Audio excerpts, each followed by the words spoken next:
You're listening to Autumn on the Air, the weekly podcast that brings you conversations about the impact of research commercialization and the people who make it happen. Join us for interviews with patent and licensing professionals, innovators, entrepreneurs, and tech transfer leaders on the issues and trends that matter most. Keep listening for an inside track on the people, IP policies, and politics changing our world. Welcome to Autumn on the Air. Today we have a very special guest whose creative idea has transformed how we recognize and celebrate the vital work of technology transfer professionals around the world. Joining us today is Chadwig Riggs, better known as Chad, who previously served as the marketing associate at the Office of Technology Licensing at St. Jude Children's Research Hospital in Memphis, Tennessee. Chad holds an MBA from the University of Tennessee and earned his RTTP certification, demonstrating his deep commitment to the technology transfer profession. During his time at St. Jude, Chad began marketing incredible inventions from the Office of Technology Licensing in March 2013. His role put him at the intersection of groundbreaking pediatric medical research and commercialization, helping to bring innovation like gene therapies, diagnostics, and treatments to patients worldwide. St. Jude's Office of Technology Licensing has an impressive track record, having filed hundreds of patent applications, secured over 1,000 license agreements, and collected more than $100 million in license income over the years. But Chad's impact extends far beyond his day-to-day work. He's the creative mind behind the Technology Transfer Professionals Day, celebrated every December 12th on the anniversary of the Bayh Dole Act. What started as a departmental celebration at St. Jude has evolved into a national recognition initiative supported by AUTM, helping technology transfer offices across the country raise awareness about their contribution and celebrate their teams. Today, we're going to hear the origin story of Technology Transfer Professionals Day, discuss how it's evolved, and explore why recognition matters more than ever in these challenging times for the profession. Welcome to the podcast, Chad. So excited to have you here on the air. Thanks so much. Happy to be here. Well, I thought, Chad, the best way to start this podcast is right at the beginning. Tell us a little bit about your role at St. Jude's Office of Technology Licensing and what on earth inspired you to create Technology Transfer Professionals Day of all things. Well, I was at St. Jude for about 12 years with a great group of 6 people, and I'd been doing regular commercialization manager type licensing and option deals at a federal lab, Oak Ridge, for over 6 years previously. But I tended to lean into sales and marketing than people typically in the commercialization manager role to try to differentiate myself. I mean, we're all sort of a bunch of introverts in that role anyway, that are just helping to advance the research and commercialize it. I'd previously made video games, and I had realized that I had to push past that, working with introverts to actually get new things done. And when I applied to work at St. Jude, I was excited to take on a new role in that vein. And it was a job made up of things in that office that they didn't want to do. And that was interaction with people, marketing efforts, sales types things. And I realized soon the role was sort of like promotion with a capital P, internally, externally, getting people to participate and give their disclosures, and also getting the technologies out into the world and turned into products. Now, I understand that the genesis for this idea was really a departmental holiday video. Walk us through that story. I mean, it just sounds too wild to even imagine that this idea came out of a holiday video. Well, years ago, when St. Jude was a tiny place, they would do videos at Christmas that were kind of poking fun at leadership or different things that were just interesting.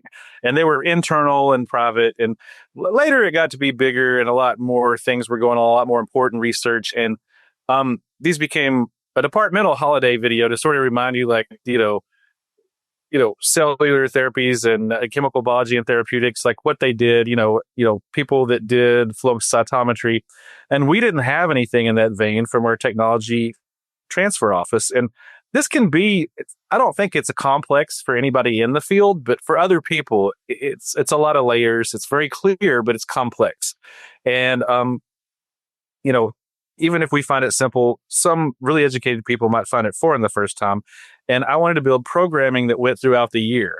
And this holiday video, it had to be less than a minute, it had to be done. I did it on iPhone 4, and edited it on some cheap software on my Mac at home.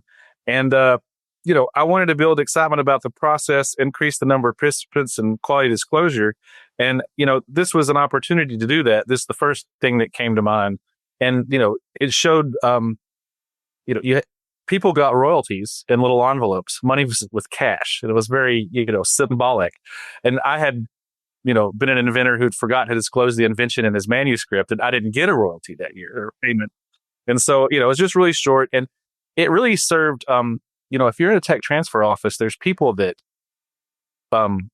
you email and never see. Yeah. Some people may have known you from you were the lab 17, 20 years ago, but your little Esther handles MTAs. And you're like, well, what is this? Who's this Esther person? Well, there she is, And so I wanted to have other days throughout the year where we could sit at a table and have people come up to us and talk about the process, ask questions, and then follow it up with the annual newsletter, to sort of hit people with the same content again and again until they got the process. So how did this whole idea, what in this video made you even think, okay, we need a dedicated day to celebrate tech transfer professionals? Well, I already knew that World IP Day was April 25th. And that was something we set up a table for to talk about patents. But there's a lot of other things like copyright and stuff. And, at the hospital, they really do a great job of celebrating everybody that works there. And I'm not talking about just sickle cell disease or cancer day. There's a lot of patient treatment and people with disease days, but the professionals there, there's like National Allied Health Professionals Week in November, National Intravenous Nurse Day, not just nurse, National Intravenous Nurse Day, January 25th, National Activity Professionals Week, National Biologic Coordinators Day, not National Biologic Day, National Biologic Coordinators Day, November 1st, National Certified Anesthesiologist Assistant Week, Registered Dietitian Nutritionist Day, second week of March, Certified Nurses Day, March 19th, and National Physicians Week. So it hit me like, we don't have our day. When they ask where are these days in the calendar, it's like, we need a day for us. We were celebrating Administrative Professionals Day every year when we took our admin out to eat and we all went with her. But when does our boss take us out for lunch? Or should we take inventors out for lunch? Or people, or should patent counsel, that we pay to prosecute, should they take us out? There should be some food exchange. Food always works, right? It gets people together, that's for sure. So you come up with this idea, okay, there should be a Tech Transfer Professionals Day. You go ahead and propose ideas. So tell us, what was the response like from your colleagues in leadership at St. Jude? Did you encounter any skepticism, or were people like, yeah, great idea? Tell us what the first initial thoughts were. Everybody liked it. They didn't know what to do, and they wanted to know if they had to do anything. So I'll talk about that a little bit later because it's important to get buy-in, because people say, do I have to do anything? No, then do it.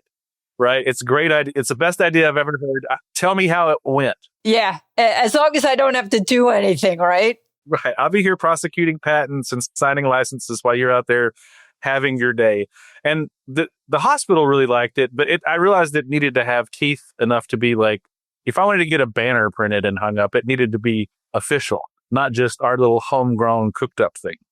So let's talk about the first time you actually celebrated Technology Transfer Professionals Day at St. Jude. What did you do? I read that there were some activities near the K Cafe. There were some stainless steel coffee mugs that were given out to inventors. And even this cool little idea of a quiz with light bulbs filled with lemon candies. How did you come up with some of these? I really love the light bulb idea. I thought that was really creative. Well, that was Esther LA, who does MTAs, and they were lemon heads. And I later replaced them with M&Ms. You can order just yellow M&Ms, and you can have them printed. And I had printed on there, is there an invention in your manuscript? Or, little things, did you receive a royalty payment? Different things. And that's what I was talking about with buy-in. I would brainstorm with the team, and I like to misquote, like, we're not talking about rocket surgery here. Like, it's like the terms are mixed up, but like, we're not really talking about the best brainstorming to come up with the best idea. Part of that is just giving buy-in. And when she was like, oh, what if we had these light bulbs with lemon heads in them? And I was like, great idea. We're going to do that, because I know that she's excited to sit at the table and hand out her idea, formed in concept to someone. And we had this test where all the answers were true. We had a true or false test, and you put in things, That blew people's mind, I'm sure. All the answers were true, yeah. Being able to participate and raise the participation rate, you have to have a very low bar. You can't sit around and have 14 brainstorming sessions about what the best idea, the best thing, just try different things, record the results, let data drive your, always drive what you do. But it was a really cool thing to get people involved. I would say so. And so I think another really brilliant aspect of this whole thing was that you combined recognition with education. You spent time, celebrating technology transfer, Professionals Day, with talking about faculty, about disclosure, licensing, partnership. So how important do you think that dual purpose was of not only celebrating your team, but also raising this awareness about what exactly tech transfer does? So promotion-wise, marketing-wise, it became sort of a big picture thing. Technology Transfer Day, which we settled on 12/12, the anniversary of the Bayh Dole Act. It was close to the holidays, but I came up with the idea of making inventor mugs for people who had their first issued patent. So everyone, when they got their first issued patent, they got an inventor mug, and they were exclusive. You couldn't get one any other way. You couldn't buy one for any amount of money. And I would deliver them to the people and tell them to come by and be recognized at our table. And if they weren't in their office, I would say, come by and pick up your mug at the table. And then we'd run on the screens in the elevators. These inventors had their first patent, they're recognized, so they're constantly being bombarded for the 2 months with that. And then our newsletter comes out in January, and it would have the list of the issued patents and the people who were the first time awarded the patent for the first time. Now, you mentioned December 12th being the anniversary of the Bayh Dole Act. So that very, very significant there. Tell me why you thought this day was the perfect date, the anniversary of the Bayh Dole Act, to also recognize tech transfer professionals. Well, as most people in this profession know, the Bayh Dole Act was enacted December 12th, 1980, and fundamentally changed tech transfer by allowing institutions to retain ownership of federally funded inventions. I know all that specifically because I help with Joe Allen's Bayh Dole Coalition, which has been a great resource in my generating ideas for recognition. And I should also mention others like the Autumn Better World Project. All of these things help raise the profile, and you can participate in as many things as possible. Ideally, like, if you have a social media presence for your office, you can do Women Inventors Month or Black History Month. You say, like, who are the people in your office that did these things? And just sort of recognize past successes, because it helps others participate in the process. But I wanted the holiday to be 12/12, just stubbornly, because it was a conversation that led straight away into the enabling act of our profession. And, lately it's been really important because the coalition's been actively in discussing the original limited intent and ability of march-in rights, which has always been sort of under attack under various administrations, and one that we want to, not stifle or have a chilling effect on licensing and products being developed to help patients. So let's just stick on the Bayh Dole Act for a second, maybe for some listeners who might not be overly familiar about it. What did this act do in terms of transforming the tech transfer profession? And why is celebrating its anniversary important in terms of honoring all the work that we do? For years, the federal government has funded research at different institutions and national labs throughout the country, and they retained ownership of patents from their own research that they funded. But less than 5% of the 28,000 patents had been licensed by 1980. So they were collectively collecting dust on the shelves, and the Bayh Dole Act unlabeled the institutions who were developing them to take title to the inventions and commercialize them. It formalized the role of tech transfer offices. People like Wharf existed before, but now anyone can start a tech transfer office that thought they might be able to make money and participate in this process and push inventions out to be commercialized. It created clear rules instead of a bunch of different agency rules. The patents increased the confidence for companies to invest capital and license because they had protected IP, and it mandated commercialization efforts to benefit the public. So since then, there's over 200 new drugs and vaccines. Over 19,000 startups have been formed since 1996, and nearly $2 billion has been contributed to gross industrial output. It's a great way to validate our profession's purpose, provided a legal foundation. It led to life-saving innovations such as the nicotine patch, HIV therapies, and tons of new cancer treatments. And that's just in the field I work in. There's tons of material science, energy, other things. And it highlights the process of identifying promising research, patents, and all the things involved in our process. So, and we can promote past success to encourage people to participate that are new to the process. So, Chad, I wanted to ask you, how did you manage to get this little initiative that started from a holiday video at St. Jude to evolve into something that caught Autumn's attention of all things, and then decided it was going to adopt it and promote it nationally? Tell me, what was that journey like, and how did it all come together? It caught Autumn's attention like COVID got on. Like I gave it to Autumn. I made a point of climbing into Steve Sasulka's inbox and really pushing for it. And he put me on a committee with Paul Stark. And I don't know many things about committees. They're a great way to get things achieved, but they're also a great way to kill things. And everybody on the committee was such talented, smart people, but there was a lobbying focus. And it was really difficult to get me like, this is just a free lunch day. We just want to have something that's to inform people. That lobbying isn't the only intent. And eventually I got my point across and it helped. But, the pushback I always got was that, Congress isn't in session 12/12. And I said, well, they were in 1980. And if they're ever in session again on 12/12, we own that territory. We own that day. Like anything we got to get across, we already have that territory. So it's at a critical time when maybe we don't worry about lobbying. Well, you can lobby on World IP Day. We can lobby for, when Congress is in session. But so it was very difficult to get them to realize that this wasn't a lobbying holiday. Congress was in session on 12/12 in 1980. And if they're ever there again, we will own that day. And so that's great. But, it's really a day about celebrating the profession, celebrating individuals, and lobbying can be done at other times. So what goes through your mind now? Here we are almost in 2026. When you see universities and research institutions across the country celebrating tech transfer professionals' day, did it evolve in ways maybe you didn't even anticipate? Yeah, it really helps out. I saw that one director shaved their head, had some kind of competition. I think maybe it was Florida.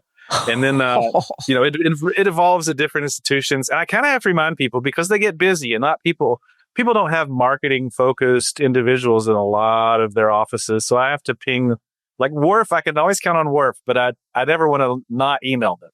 Like I know if I do email them, they're going to be there.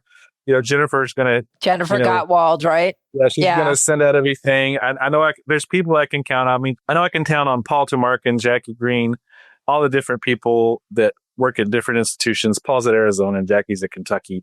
They're real helpful. And it's interesting to see how it develops because they get buy-in like I get buy-in. They'll have new ideas. They've got innovate stickers, and different things. And they have their venture program and they'll share that different parts about their technologies and their portfolios. It's nice to see what people do and really build off each other. Autumn does a tech transfer toolkit, and that's a great way with all of the positives and negatives of social media. It's a really great way to see that day what people did and what you can do next year and just build off of it and share off of it with all the hashtags and tagging. Yeah, let's talk about that a little bit, about the Autumn Toolkit, because it includes, like you mentioned, social media graphics and hashtags like hashtag #IamTechTransfer to suggesting office awards, things like the Patent Pro or the Faculty Whisperer, which I bet there's some really interesting stories behind who gets those awards. So it must be fun for you to just see how incredibly creative other offices have gotten into with respect to celebrating this day. Yeah, I don't want to be too paternal about it or anything, but it's kind of like having kids. Like you do something, your kid like really blows you out of the water when they get to that level. And, it's just like helping people, all these people, you've ever worked in a faculty position or you've done any kind of training with people or education wise. It's just like, the people are standing on my short little stubby shoulders to do this great holiday and carry it on forward. So it's, it's really kind of cool. So let's move, like I said, we're almost to 2026 here. Why do you think recognizing Technology Transfer Professionals Day is more essential now than ever? And what do you think are some of the most current challenges facing our profession?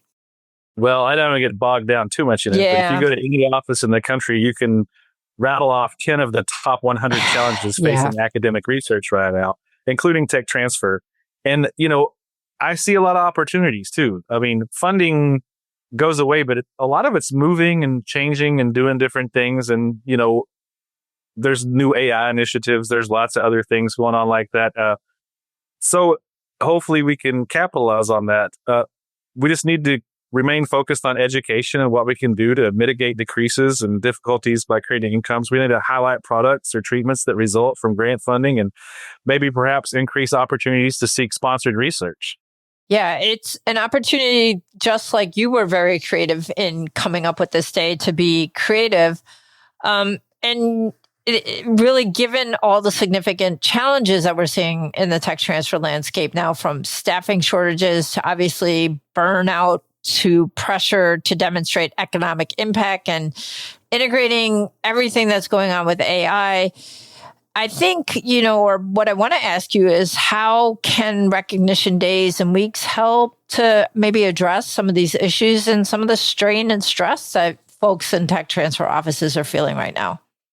Well, while I'm hopeful that some of the workload that we endure may be able to be eased by AI, I think that it's important for the researchers and the institutions to know through holidays like this that we're an office full of people who are working diligently and professionally to service the institution and the researcher's interest. We are a black box that magically creates specific, appropriate, legally binding documents that lubricate the research machine, though I'm confident AI has an increasing place there in forms and systems with generational front-end stuff. It's important for them to know that, we're people and our attention to detail helps all this happen. To echo what I'm saying about the black box and mentality, I'll give you a simple example. I talked earlier about Esther, who did the MTs in our office. Well, Technology Transfer Professionals Day, when she handed out those light bulbs, let people meet her and hang out. They hadn't known her in the lab and I hadn't seen her for years. They're like, "Oh, you're Esther. Thank you, Esther. You're so helpful, Esther." It's just nice. And it's a profession filled with headlines, but creating the narrative is the goal. It's not just the license generated $11 million. It's that there was an invention, it was disclosed, it was patented. And even after royalties stop, there's, follow-on inventions and second generation drugs and third generations. And it's helping people maybe outside of an original pediatric population, helping people with lots of other disease indications. Absolutely. I also wanted to ask you about, we're seeing research that's suggesting right now that many technology transfer professionals, they're unhappy with their current management systems. And there's ongoing debate about whether or not TTOs really are bottlenecks or facilitators of innovation. So given this current environment, we've also talked about some of the other stresses and challenges right now.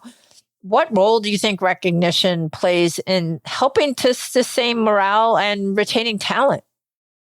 Well, when I was at Oak Ridge, we did technology transfer awards, and I got one in 2012 for excellence in technology transfer for the superhydrophobic materials portfolio. I did fields of use licenses and options for $2,500 part of DOE program. And it was my idea to pre-negotiate terms so that they could secure funding. And it wasn't super popular at the time because it was a lot of more work, but people appreciated it lately. They like somebody, I think a tech transfer office benefits from somebody that sticks up just a little bit, but not too much. So that was really cool. And then, more recently, I gain my RTTP certification. That helps. So Tech Transfer Professionals Day, those awards that I received, those certifications that I received, that lets people know that I am, I have done my job.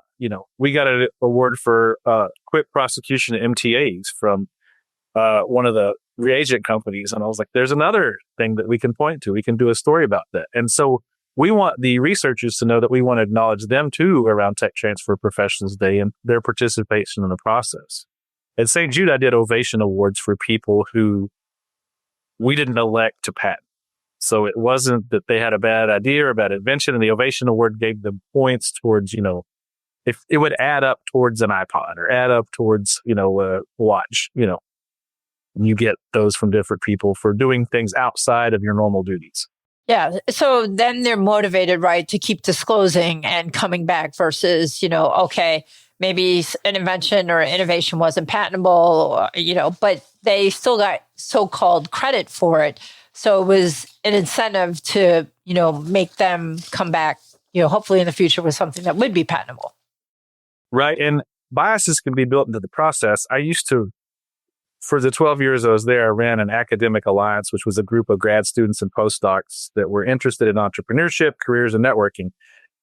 And while you can change the hearts and minds of veterans, sometimes it's easy to teach the new dogs the new tricks, and they do the things the right way. And even if they don't stay at your institution, they meet the tech transfer office the first week they start somewhere else. And if we all do that, we all win. Absolutely. So, Chad, I want to ask you, as you look towards the future, how do you see Technology Transfer Professionals Day continuing to evolve? And what would you like to see happen with this initiative in the next 5, 10, 15 years?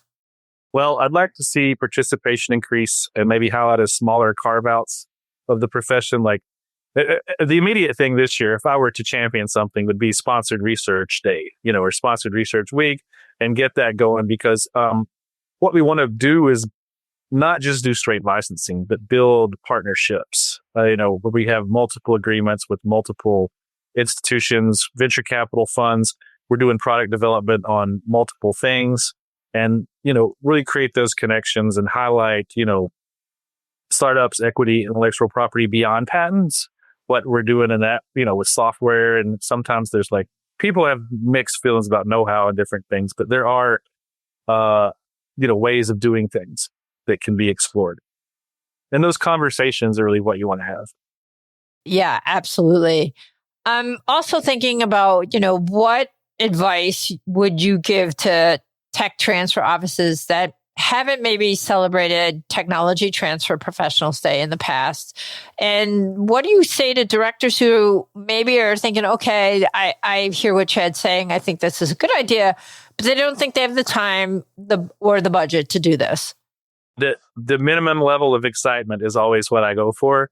That sounds terrible, but if you get somebody engaged, don't try to manipulate their idea. Let them run with their idea. Help them be successful. If you're a new office that hasn't celebrated Tech Transfer Day, get together, have an idea. If anybody gets excited about anything, let them do it. Make it the best version of what their idea is. I had talked about that academic alliance group with the postdocs and grad students, and we wanted to get them involved in a business plan competition.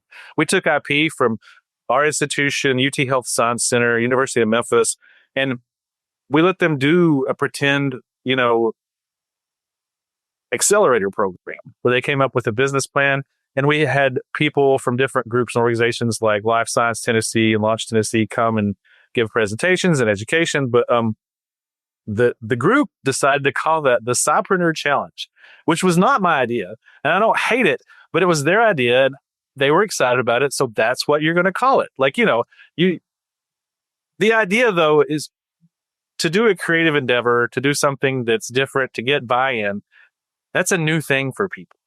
So think of this as T-ball or batting practice. And if your team does enough batting practice, does enough T-ball, plays enough, they're going to swing for the fences eventually. You're going to have your, and that's the way inventions work. It may not be your first or second or third invention disclosure that generates $25 million as a gene and cell therapy. But once you're familiar with the process and become good at it, that's when those things can happen. Yeah, practice makes perfect. We all know that one very, very well. That's a good one. So beyond the fun and the recognition, tell me, what's really the deeper purpose here? How does taking time away from, the workload and everything that's going on in tech transfer offices to celebrate contribute to the larger mission of tech transfer, which is getting innovations from the lab to patients and the public? I enjoy sharing the anaplastic lymphoma kinase, or ALK gene story. In the 1990s, scientists at St. Jude discovered this ALK gene while studying a very rare pediatric cancer called anaplastic large cell lymphoma. Well, in 2007, researchers in Japan learned that the ALK gene also plays a key role in adult non-small cell lung cancer. Thanks to the Dole Act and tech transfer, we were able to non-exclusively license our patents to 3 different companies, which led to 3 different FDA-approved non-small cell lung cancer ALK drugs that came out between 2011 and 2017. These medicines became the foundation of an entirely new class of targeted cancer therapies. Now, second and third generation ALK inhibitors are showing up with even better results, including strong responses in the brain, traditionally a tough place to treat cancer, and the NCI even developed a master protocol to determine the best way to sequence these drugs based on each patient's specific tumor mutation. Best part of the story that you want to tell people about is that what began as a lung cancer therapy came home to the pediatric population where the ALK story started. Xalkori had been used off-label at St. Jude for years, since 2013, and in 2021, it became approved by the FDA for children with ALK-positive ALCL, and in 2022 for both children and adults with ALK-positive inflammatory myofibroblastic tumors. After nearly 30 years, the discovery that originally started at St. Jude patients is now accessible to families everywhere. The economic story is important too. These early patents that were funded by NIH were licensed to multiple drug, diagnostic, and reagent companies. They survived legal challenges and ultimately turned $10 million in income, which, as required by Dole, was reinvested into research, tech transfer operations, and inventor awards. The patents have since long expired, but the impact hasn't. The ALK inhibitor case reaches tens of thousands of people every year, and generic versions will continue to expand access for the whole world. It's a powerful example of how a single scientific discovery, paired with the right policy framework and industry partnerships, can evolve into a worldwide set of life-changing therapies. It's a long story to tell sometimes, but that's why it's important if you get the chance. Absolutely. It's an incredible story, and what a huge, huge impact. And, we could spend hours talking about impact, not only from St. Jude's, but other tech transfer offices.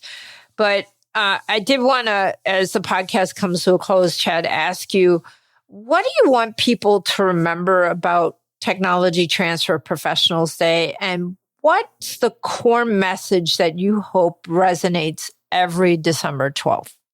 Well, there's a lot of words I've used in this podcast, but if I'm going to say something simple, it's that the Tech Transfer Office is the bridge that takes benchtop experiments and brings them to the bedside all across the world. Your research is amazing. We exist to put it in the hands of physicians, and it's not just medical inventions. Results in safer cars, more fuel efficient air travel, more reliable machinery. All the things that happen through this research are so important. Chad, thank you so much for having the courage to take an idea that started with a holiday video and reach out to Autumn and have this message spread. What an incredible story. And thank you for sharing it with us today. Oh, you're welcome. And I hope that everyone out there listening will participate, and we'll share everything on social media. Thanks a lot. Thank you so much, Chad, for sharing the incredible story of how Technology Transfer Professionals Day came to be. It's inspiring to hear how a creative idea sparked by a holiday video at St. Jude has grown into a national movement that recognizes the vital contribution of technology transfer professionals across the world. As we approach December 12th this year, I encourage every technology transfer office listening to find some way, big or small, to celebrate. Recognize your team members who work tirelessly to move innovations from the laboratory to the marketplace. Thank the inventors who trust you with their discoveries. And educate your broader institutional community about the critical role technology transfer plays in translating research into real-world impact. Chad saw an opportunity to celebrate his colleagues and created something that has touched technology transfer offices worldwide. His story reminds us that one person's creative idea can spark meaningful change in the entire profession. To learn more about Technology Transfer Professionals Day and access celebration resources, visit autumn.net and check out the Recognition Week Toolkit. And of course, mark your calendars for December 12th. Thank you again, Chad, for being with us today. And thank you to all our listeners. Remember, the work you do every day, protecting intellectual property, negotiating licenses, launching startups, and building industry partnerships, is transforming research into innovations that save lives and improve our world. You deserve to be celebrated. This has been Autumn on the Air. Until next time, keep innovating, keep commercializing, and keep making a difference. Thanks for listening to Autumn on the Air with Lisa Mueller. Get social with us and share your thoughts. You can tweet us at AUTM or visit us online at AUTM.net. We'll be back next week on the air. Be sure to join us.